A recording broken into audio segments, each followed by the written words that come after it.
Hello friend, welcome to my channel JD science classes में आप सभी का स्वागत है। जैसा कि हम एसएससी जीडी के लिए सामान्य ज्ञान के प्रैक्टिस कर रहे हैं, जिसमें हम 50 प्रश्न एक सेट में कवर कर रहे हैं। ठीक है, तो आज का हमारा ये प्रैक्टिस सेट नंबर 5 नंबर का होगा।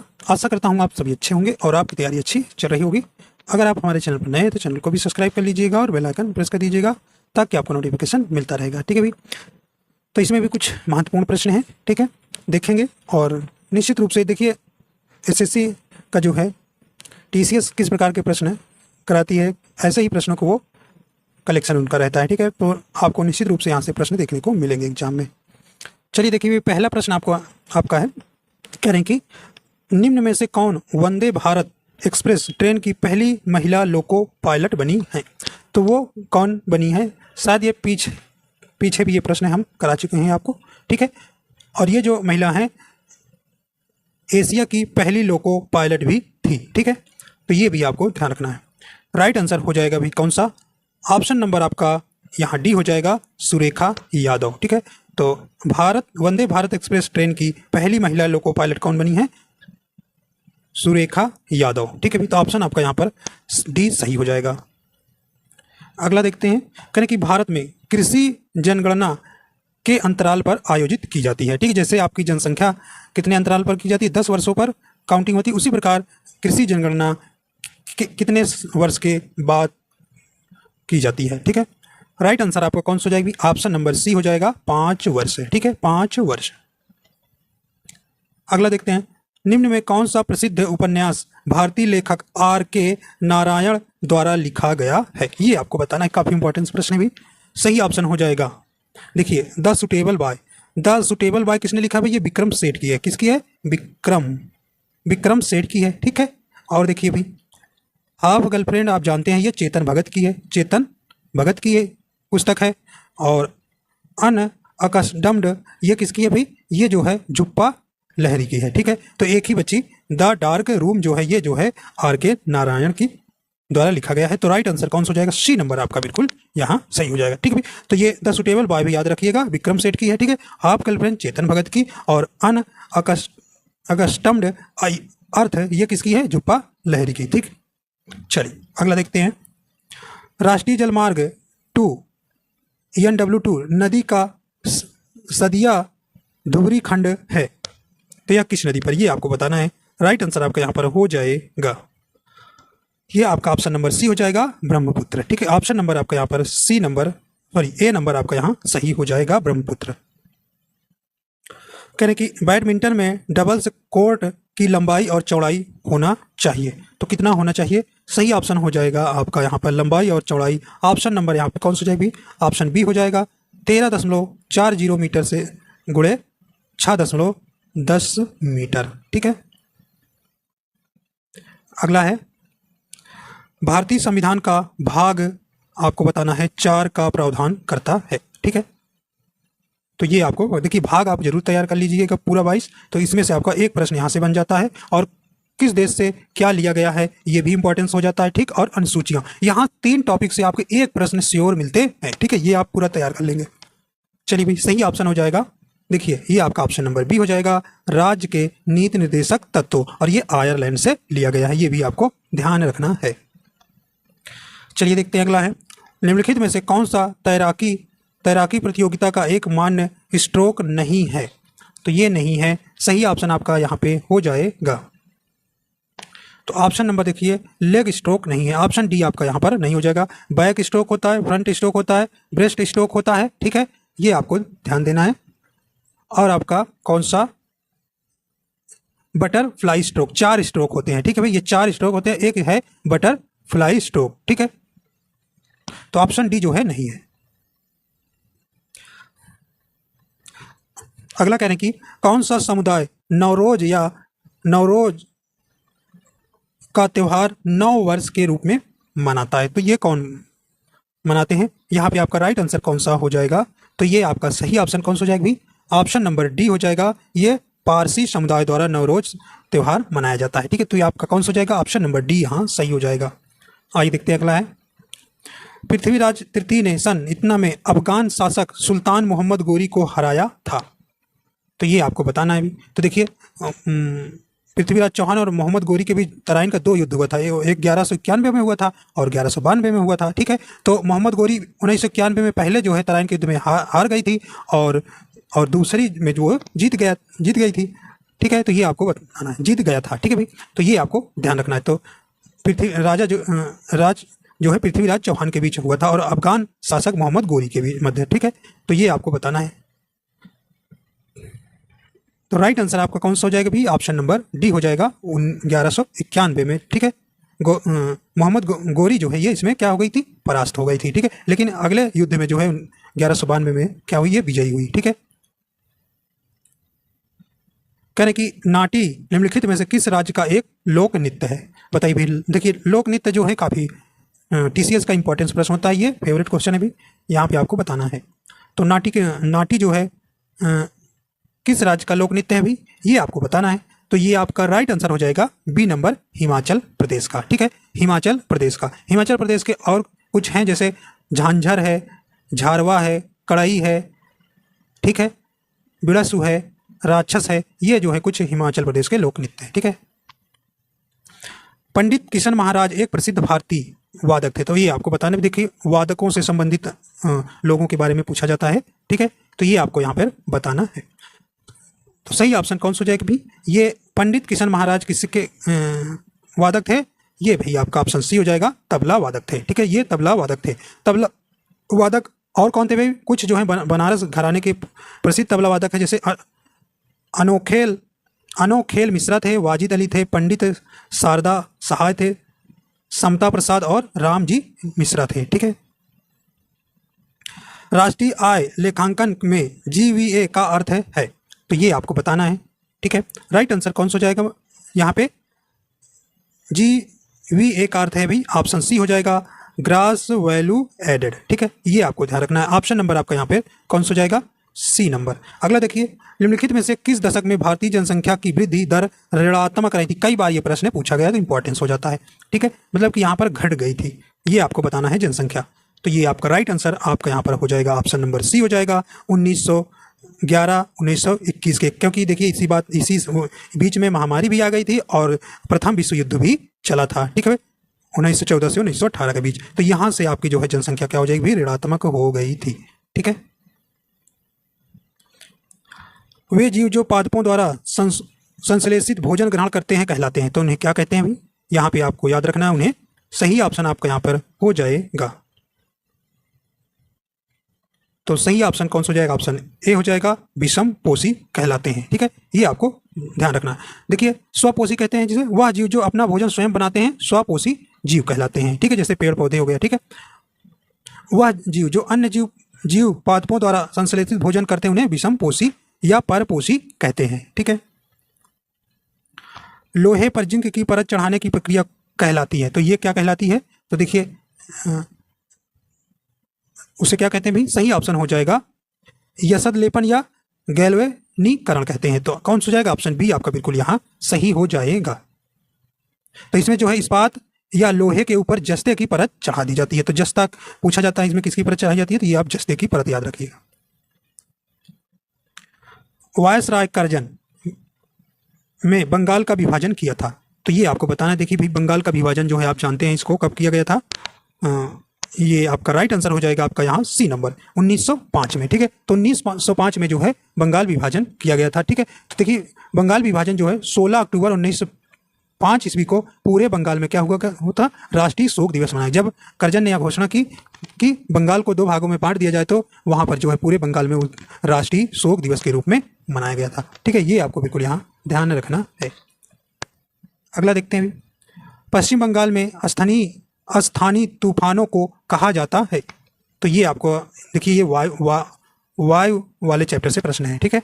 हवा से, पवन जिसको बोलते हैं। राइट आंसर हो जाएगा आपका ये काल वैशाखी के नाम से जाना जाता है, ठीक है। तो पश्चिम बंगाल में स्थानीय तूफानों को काल वैशाखी के नाम से जाना जाता है। 2011 की जनगणना के अनुसार भारत की कुल जनसंख्या की दृष्टि से उत्तर प्रदेश किस स्थान पर है? तो ये आप जानते भी। राइट आंसर आपका हो जाएगा ऑप्शन नंबर सी हो जाएगा, या पहले स्थान पर है उत्तर प्रदेश जनसंख्या में। ठीक है, तो ये आपको ध्यान रखना है। और अभी देखा जाए तो भाई दूसरे स्थान पर कौन है, महाराष्ट्र है, और तीसरे स्थान पर बिहार है। तो ये भी आपको 2 3 4 राज्य याद रखना है। ठीक है, इनमें से किसे वर्ष 2023 का व्यास सम्मान प्रदान किया गया है। तो ये व्यास सम्मान किसे प्रदान किया गया है भी, राइट आंसर आपका यहाँ पर हो जाएगा।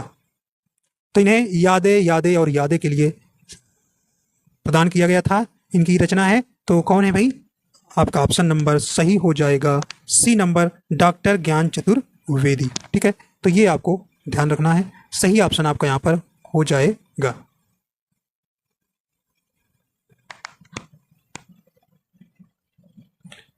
निम्नलिखित में से क्या कोशिका के 3 मुख्य भागों में से एक नहीं है। तो नहीं वाला आपको बताना है। देखिए भाई, केंद्रक होता है, कोशिका झिल्ली होती है, ठीक है, कोशिका द्रव होता है, देखिए रिक्तिका नहीं होती। तो ऑप्शन आपका यहाँ पर कौन सा हो जाएगा, सी नंबर आपका यहाँ सही हो जाएगा। ठीक है, निम्नलिखित में से अधिनियमों में से किस अधिनियम ने भारत में ब्रिटिश सरकार और ईस्ट इंडिया कंपनी द्वारा नियंत्रण की दोहरी व्यवस्था स्थापित की थी। तो दोहरी व्यवस्था स्थापित की गई थी, राइट आंसर आपका यहाँ हो जाएगा, ये आपका ऑप्शन नंबर कौन सा हो जाएगा, बी नंबर हो जाएगा, पिट्स इंडिया एक्ट 1784। जो बल पृथ्वी की सतह पर उत्पन्न होते हैं उन्हें कहते हैं, तो उन्हें क्या कहते हैं, राइट आंसर आपका यहाँ पर हो जाएगा।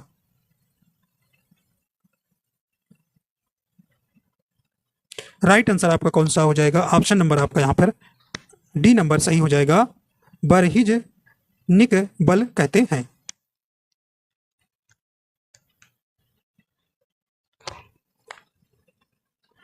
वज्जी महाजनपद की राजधानी क्या थी। तो कुल 16 महाजनपद थे, जिसमें 8 महाजनपद सबसे ज्यादा उत्तर प्रदेश में है। ठीक है, तो आपसे पूछ रहे हैं कि वज्जी जो है महाजनपद की राजधानी क्या थी। तो ये आपको ध्यान रखना है, राइट आंसर कौन सा हो जाएगा आपका, डी नंबर वैशाली थी। मल्लिका साराभाई को वर्ष 2010 में भारत सरकार द्वारा प्रतिष्ठित पुरस्कार से सम्मानित किया गया था। तो ये देखिए, मल्लिका साराभाई कौन थी भाई, ये जो है अंतरिक्ष वैज्ञानिक विक्रम साराभाई की बेटी हैं। ठीक है, मल्लिका साराभाई कौन है भाई, आप जानते हैं महान वैज्ञानिक जो है विक्रम साराभाई की बेटी मल्लिका साराभाई थी। ठीक है, तो ये आपको बताना है, राइट आंसर सी हो जाएगा, पद्म भूषण इन्हें 2010 में दिया गया था। ठीक है, ये क्या है, ये नृत्यांगना है। ठीक है, ये आपको ध्यान रखना है। अगला आपसे पूछा जा रहा है, तंजौर में बृहदेश्वर मंदिर शासकों द्वारा बनवाया गया था। ये आपको भी बताना है कि किन शासकों द्वारा ये मंदिर जो है बनवाई गई थी। तो देखिए 11वीं शताब्दी में बनवाई गई थी। ठीक है, ये भी आपको ध्यान रखना है। ठीक है, और ये कहाँ है, ये भी आपको ध्यान रखना है, ये तमिलनाडु में है। ठीक है, कहाँ है, तमिलनाडु के तंजौर में ये मंदिर है। ठीक है, तो ये आपसे पूछा जाता है राज्य में भी। तो बृहदेश्वर मंदिर तमिलनाडु के तंजौर में है, और यह 11वीं शताब्दी में किनके द्वारा बनवाया गया था भाई, ये आपका राइट आंसर हो जाएगा, चोल शासकों द्वारा। राज चोल ने बनवाया था। किसने, राज चोल शासक ने इसको बनवाया था। ठीक है, ये आपको ध्यान रखना है, और यह भगवान शिव को समर्पित है। ठीक है, ये आपको भी ध्यान रखना है। राष्ट्रीय ध्वज और राष्ट्रगान का सम्मान प्रत्येक भारतीय नागरिक का है, क्या है, ये आप बताना है भी क्या है। तो ये मौलिक कर्तव्य है। ठीक है भाई, ऑप्शन डी यहाँ सही हो जाएगा। ओलंपिक खेलों में भारत का पहला बैडमिंटन पदक किसने जीता था। तो ये किसने जीता है भी, सही ऑप्शन हो जाएगा। तो ये आप जानते हैं 2012 में जो है लंदन ओलंपिक में जो है बैडमिंटन में पहला ओलंपिक पदक, जिसे कांस्य पदक जीता था, किसने भाई, साइना नेहवाल ने। ठीक है, तो ऑप्शन बी यहाँ सही हो जाएगा। आइए देखते हैं अगला है, निम्नलिखित में से किसे ठुमरी की रानी के नाम से सम्मानित किया गया था। अभी एमटीएस में ये प्रश्न पूछा गया था। ठीक है भाई, ये आपको बताना है, राइट आंसर हो जाएगा आपका गिरिजा देवी। ठीक है भाई, गिरिजा देवी ये प्रसिद्ध ठुमरी गायिका थी। ठीक है, ऑप्शन डी आपका यहाँ सही हो जाएगा, गिरिजा देवी।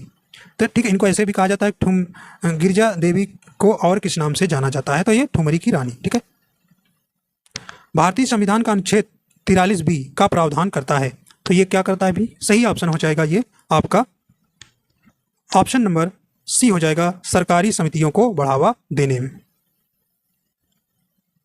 चावल की खेती के लिए स्पेस के साथ साथ अत्यधिक वर्षा की आवश्यकता होती है। तो देखिए भी, यहाँ पे देखिए चावल की खेती के लिए उच्चतम तापमान कितना है 25 डिग्री सेल्सियस, ठीक है, और इसकी आर्द्रता जो है 100 सेंटीमीटर तक होनी चाहिए। तो राइट आंसर कौन सा हो जाएगा आपका यहाँ पर? तो ऑप्शन डी हो जाएगा, उच्च तापमान और अधिक आर्द्रता, ठीक है। ये आपका ऑप्शन नंबर डी इसका बिल्कुल सही हो जाएगा, ठीक है। प्रमुख उत्पादक राज्य चावल के आप जानते हैं पश्चिम बंगाल है, उत्तर प्रदेश और पंजाब है। पद्म सुब्रमण्यम को वर्ष स्पेस में भारतीय शास्त्रीय नृत्य में उनके योगदान के लिए पद्म भूषण पुरस्कार मिला। तो ये बहुत पूछा जाता है भाई, कब दिया गया पद्म श्री, पद्म भूषण, ठीक है। राइट आंसर हो जाएगा इनको कब दिया गया था, ऑप्शन सी हो जाएगा 2003 में, ठीक है। ये आपको ध्यान रखना है। इनको पद्मश्री भी मिला है 1981 में, ठीक है। संगीत नाटक अकादमी पुरस्कार 1983 में, पद्म भूषण 2003 हो गया, कलाई मामनी पुरस्कार और कालिदास सम्मान भी इनको मिला है, ठीक है। निम्नलिखित में से बंगाल के किस गवर्नर जनरल ने सती प्रथा को गैर कानूनी घोषित किया था? देखिए ये जो है 1829 में, ठीक है, 1829 में जो है इसे गैर कानूनी घोषित कर दिया था। किसने किया था भी? तो ये आपका सही ऑप्शन हो जाएगा, ऑप्शन ए हो जाएगा, विलियम बेंटिंक। हाँ देखिए ये गवर्नर वाला चैप्टर जरूर तैयार कर लीजिए, यहाँ से भी एक प्रश्न आपसे बार बार पूछे जाते हैं, ठीक है। ऑस्कर अवार्ड्स 2023 में किसे सर्वश्रेष्ठ अभिनेता का पुरस्कार मिला? तो ये किसे मिला है भी? ब्रेंडन फ्रेजर को। ऑप्शन ए आपका बिल्कुल यहाँ सही हो जाएगा। करें कि मालगुडी डेज की लघु कहानियों का एक संग्रह है, तो ये आपको बताना है। देखिए ये पूछा जाता है कि मालगुडी डेज किसने लिखा है, तो आपको बताना है आर के नारायण, ठीक है, आर के नारायण, ठीक है। ये आपको ध्यान रखना है। तो ये किस पर आधारित है? ऑप्शन नंबर इसका सही हो जाएगा, यह लघु कहानियों के एक संग्रह है। तो यहाँ पे संग्रह, यहाँ पे लेखक ही पूछा गया, तो ऑप्शन नंबर कौन सा हो जाएगा भी आपका? सी नंबर, आर के नारायण, ठीक है। ये आपको ध्यान रखना है। तो इस पुस्तक में जो है मालगुडी नामक एक जो है काल्पनिक शहर में स्थापित 32 कहानियां को दर्शाया गया है, ठीक है। निम्नलिखित में से कौन अकबर के बाद भारत में मुगल वंश के सिंहासन पर बैठा था? तो क्रम आपसे पूछा गया है कि अकबर के बाद कौन आया था, ठीक है भाई। तो अकबर के बाद कौन बैठे थे यहाँ सिंहासन पे? राइट आंसर हो जाएगा, देखिए जिन्हें सलीम के नाम से अभी जाना जाता है, ठीक है। तो अकबर का पुत्र थे, और कौन भाई? ऑप्शन नंबर ए हो जाएगा, जहांगीर बैठे थे, ठीक है। जहांगीर का शासनकाल ये 1605 ईस्वी से 1627 ईस्वी तक इन्होंने शासन किया था जहांगीर ने, ठीक है। ये आपको ध्यान रखना है, ठीक है। तो मुगलिया सल्तनत की स्थापना जानते हैं बाबर ने किया था 1526 में जो है पानीपत के प्रथम युद्ध में इब्राहिम लोदी को मारकर, ठीक है। अगला है सिमोन बाइल्स का संबंध किस खेल से है? तो ये आपका राइट आंसर हो जाएगा, सिमोन बाइल्स ये जिम्नास्टिक्स है। राष्ट्रीय आय के मापन की उत्पाद विधि में हमें स्पेस के लिए मध्यवर्ती वस्तुओं के मूल्य को घटाना होगा। तो ये हो जाएगा ऑप्शन नंबर इसका राइट कौन सा हो जाएगा? ऑप्शन नंबर ए हो जाएगा, दोहरी गणना को दूर करने में। आइए देखते हैं अगला है। देखिए आपके दो कथन दिए गए हैं और नीचे कोड दिए गए हैं। कह रहे हैं कि दो एक जैसे बल्बों को किस प्रकार जोड़ने पर अधिक रोशनी मिलेगी? किस प्रकार के भाई जोड़ने पर? तो अधिक रोशनी कब मिलेगी आपको? तो इसका राइट आंसर हो जाएगा ये जब आप क्या करेंगे, समांतर क्रम में जोड़ेंगे। तो ऑप्शन देखिए केवल और केवल बी नंबर ही आपका यहाँ अच्छा है। यहाँ पे आपको ये देखिए कह रहे हैं कि दोनों श्रेणी को क्रम में जोड़ने पर ये वाला नहीं होगा, तो ये आपका ऑप्शन यहाँ सेकंड सही हो जाएगा। दोनों समांतर क्रम में जुड़े हों तो आपको रोशनी अधिक मिलेगी, ठीक है। तो ऑप्शन नंबर आपका यहाँ कौन सा हो जाएगा? सेकंड नंबर, बी नंबर आपका सही हो जाएगा, ठीक है। तो आप जानते हैं प्रतिरोधों का संयोजन दो प्रकार से होता है। कितने प्रकार से? दो प्रकार के, श्रेणी क्रम और श्रेणी क्रम संयोजन जिसे सीरीज कॉम्बिनेशन बोलते हैं, और समांतर क्रम संयोजन जिसे पैरेलल कॉम्बिनेशन कहते हैं, ठीक है। तो ये आपको ध्यान रखना है। अगला है विद्युत चुंबकीय प्रेरण पर आधारित युक्ति है। तो ये विद्युत चुंबकीय प्रेरण कौन से काम करता है? राइट आंसर हो जाएगा आपका सी नंबर, डायनमो, ठीक है। डायनमो जो है यह जो है यांत्रिक ऊर्जा को विद्युत ऊर्जा में परिवर्तित करता है। ये भी कई बार प्रश्न पूछा गया है। अगला देखते हैं भाई, निम्नलिखित में कौन सा पदार्थ है शाकनाशी है? तो शाकनाशी कौन सा है? यहाँ पे राइट आंसर हो जाएगा आपका ऑप्शन नंबर यहाँ पे, जिसे खरपतवार नाशक भी कहते हैं। तो ये ब्यूटाक्लोर है, ठीक है। ये इसको जैसे खेतों में इसको डाल दिया जाता है तो छोटे जो आपके घास फूस है वो क्या हो जाते हैं भाई? नष्ट हो जाते हैं, ठीक है। ये आपको ध्यान रखना है। अगला देखते हैं, निम्नलिखित में से कौन सा बहुलक जैव निम्नीकृत नहीं किया जा सकता है? तो कौन नहीं किया जा सकता है? राइट आंसर आपका यहाँ पर हो जाएगा तो ये PBC ऑप्शन डी यहाँ पे सही हो जाएगा, पॉलीविनाइल क्लोराइड। ठीक है, इसका फार्मूला क्या होता है भाई? ये क्या है? बहुलक जैव न्यूनीकृत नहीं किया जा सकता है। इसका फार्मूला C2H3Cl होता है। ठीक है, N, तो ये आपको ध्यान रखना है। अगला देखते हैं, कह रहे हैं कि मकड़ियों द्वारा उत्पादित रेशम कहलाता है। राइट आंसर हो जाएगा गोसामर रेशम कहलाता, ऑप्शन बी हो जाएगा। तुलसी के पौधे का औषधि महत्व निम्नलिखित उपस्थिति के कारण है, तो सही ऑप्शन कौन सा हो जाएगा भी? ये हो जाएगा आपका ऑप्शन नंबर, इसका राइट हो जाएगा सी नंबर, फिनोल एवं फ्लेवोनट्स के कारण। ताप के निम्नलिखित में से किस पैमाने में ऋणात्मक मान नहीं होता है? किसमें ऋणात्मक मान नहीं होता है? राइट आंसर आपका कौन सा हो जाएगा भी? यहाँ पे ऑप्शन नंबर इसका सी हो जाएगा, केल्विन में। ठीक है, ऑप्शन नंबर आपका सी यहाँ सही हो जाएगा। आइए देखते हैं अगला, कह रहे हैं कि भी दो समान द्रव्यमान की वस्तुओं की गतिज ऊर्जाओं का अनुपात इतना है तो उनके वेगों का अनुपात होगा। तो ये आप जानते हैं, गतिज ऊर्जा बराबर क्या होता है भाई? काइनेटिक एनर्जी, जिन्हें आप बोलते हैं काइनेटिक एनर्जी होता है 1/2 mv²। ये आप जानते हैं काइनेटिक ऊर्जा। ठीक है, गति के कारण जो ऊर्जा प्राप्त होती है उसी को गतिज ऊर्जा कहते हैं। ठीक है, तो ये इनका अनुपात है, तो भाई इनको हम V1 V2 मान लेंगे, तो ये इसको V1 मान लेते हैं। और अगला है K = 1/2 mv2 मान लेंगे। ठीक है, ये आपका तो फर्स्ट इक्वेशन हो गया, सेकेंड इक्वेशन हो गया। ठीक है, तो ये आपको यहाँ पे ऐसे आपको करना है। ठीक है, तो इसका रेशियो बना लीजिए भी। तो देखिए आपको यहाँ पे तो इसको डिवाइड करेंगे तो क्या बनेगा भाई? यम कैंसिल हो जाएगा। देखिए यम कैंसिल, ये कैंसिल हो जाता है। ठीक है, तो बचेगा V1/V2 और जो है के kinetic energy, first kinetic energy आपका रेशियो जो दो एनर्जियों को दिया गया, कितना रेशियो दिया गया? 4:2 दिया गया भाई, 4/9 रख लेंगे, इनका स्क्वायर में है। ठीक है, V1²/V2², तो इनका रूट निकाल लेंगे तो क्या हो जाएगा? रूट में ऐसे हो जाएगा 4/9, तो भाई क्या हो जाएगा? 2/3 क्या हो जाएगा? 2/3 आंसर हो जाएगा। तो 2/3 कौन सा हो जाएगा? यहाँ पे आपका बी हो जाएगा। ठीक है, तो आप ये फार्मूला पे रख के इसको सॉल्व कर लेंगे। निम्नलिखित में से कौन सा सही सुमेलित नहीं है? तो नहीं सुमेलित वाला आपको यहाँ बताना है। तो देखिए इधर जो है आपके अयस्क दिए गए हैं। ठीक है, और इधर मुख्य उसके यौगिक दिए गए हैं। तो देखिए एल्युमिनियम का बॉक्साइड बहुत इंपॉर्टेंट अयस्क है, बिल्कुल सुमेलित है भाई, बिल्कुल सुमेलित है। करें कि कापर का सिनेबार, ठीक है, तो ये आपको ध्यान देना है। तो यहाँ पे जो है बी नंबर जो है आपका नहीं सुमेलित है। जिंक का कैलामाइन होता है, आयरन का हेमेटाइट होता है, लेकिन ये जो है कापर का सिनेबार नहीं होता है। ठीक है, तो ये आपको यहाँ पर ध्यान रखना है। ठीक है, सिनेबार फिर किसका होता है भी? सिनेबार जो है कापर का नहीं, ये जो है किसका है? पारा का है। ठीक है, अयस्क है, तो सिनेबार आपको पारा का ये अयस्क है। ठीक है, पारा जिसको Ag बोलते हो। ठीक है, ये आपको ध्यान देना है, जो द्रव अवस्था में पाई जाती है धातु है। ठीक है, पारा। अगला देखते हैं, निम्नलिखित में कौन सा उपन्यास चेतन भगत द्वारा लिखा गया है? तो ये कौन सा है भाई उपन्यास? राइट आंसर आपका यहाँ हो जाएगा आपका यहाँ पे D number, the 3 mistakes of my life. ठीक है, ये आपको ध्यान रखना, ऑप्शन डी सही हो जाएगा। अगला है, लावारिस जमा का पता लगाने के लिए उद्गम पोर्टल किसने लॉन्च किया है? तो ये किसने किया है? राइट आंसर हो जाएगा ऑप्शन बी हो जाएगा, भारतीय रिजर्व बैंक। ठीक है, अगला है, भक्ति संत नयनार निम्नलिखित में से किस देवता के भक्त थे? तो ये किसके भक्त थे? राइट आंसर हो जाएगा ये शिव के थे। ठीक है, तो ऑप्शन नंबर सी आपका बिल्कुल यहाँ सही हो जाएगा। ठीक है भाई, तो आज इतना ही प्रश्न पूरे हो जाते हैं। तो आशा करता हूँ ये आपको पसंद आया। अगर पसंद आया तो लाइक एंड शेयर कर दीजिएगा भाई, शेयर कर दीजिएगा। ठीक है, तो आपको वीडियो देखने के लिए आपको बहुत बहुत धन्यवाद।